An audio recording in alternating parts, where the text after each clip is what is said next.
വലിയ പണി നമുക്കിപ്പം കിടന്നുകൊണ്ട് ഓടുന്നുണ്ടല്ലോ, മൊത്തത്തിൽ ഒരു വലിയ പണി കിടന്ന് ഓടുന്നുണ്ട്. അതിൻ്റെ കൂട്ടത്തിൽ ഒരു മീഡിയം പണി തന്നെയാണ് ഇത്. സൂപ്പർ സ്റ്റാറുകളൊന്നും ഇല്ലെങ്കിലും നമ്മുടെ ഫിലിമുകൾ വിജയിക്കുമെന്നുള്ളതിൻ്റെ ഒരു നല്ല തെളിവാണ്. എനിക്ക് നല്ല ഇഷ്ടപ്പെട്ടു. ഒരു ചെറിയ മൂവിയാണ്. പിന്നെ നമുക്കിപ്പം ഞങ്ങളുടെ ഏജിലുള്ളവർക്ക് അങ്ങനെ ഭയങ്കരമായിട്ട് ഈ ഐ ടി ഫീൽഡ്, ഇതൊന്നും അത്ര, കമ്പ്യൂട്ടറൊന്നും അത്ര വലുതായിട്ടൊന്നും അറിയില്ല. അത്യാവശ്യം ചില കാര്യങ്ങളെ അറിയാവൂ.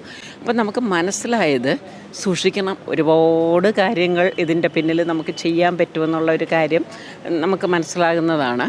പിന്നെ അങ്ങനെ വെച്ച് നോക്കുമ്പോഴത്തേക്ക് എല്ലാ ഏജുകാരും ആ ഒരു ഫിലിം കണ്ടിരിക്കേണ്ടത് തന്നെയാണ്. കാരണം ഇതിലൊരുപാട് വഴികളുണ്ട്. ഹാക്ക് ചെയ്യലും അതും ഇതുമൊക്കെ ഒരുപാട് കാര്യങ്ങളുണ്ട് എന്നുള്ളത് നമുക്ക് മനസ്സിലായി. നമ്മൾ സൂക്ഷിക്കണം. കൊച്ചുമക്കളുടെ കൂടെയും ഇതൊക്കെ അറിഞ്ഞുകൂടാതെ ഇരിക്കുന്ന ഒരുപാട് പിള്ളേരുണ്ട്. അവർ പല കാര്യങ്ങളും ഇതിലൊക്കെ ചെയ്തു വെച്ചിരിക്കും. ആരും കാണൂല, ലോകം അറിയില്ല എന്നുള്ള രീതിയിൽ.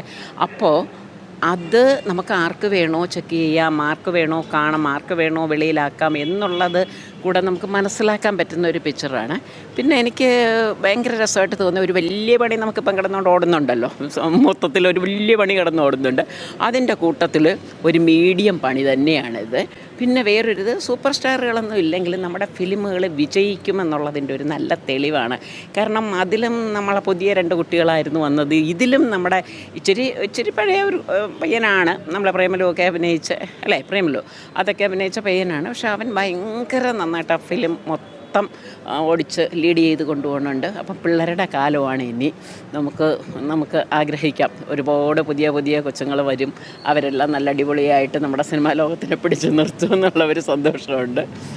നല്ല ഫിലിമാണ്. ഒരു അധികം വലിയ ഫിലിമല്ല, മീഡിയം ഫിലിമാണ്. നല്ല ഫിലിമാണ്.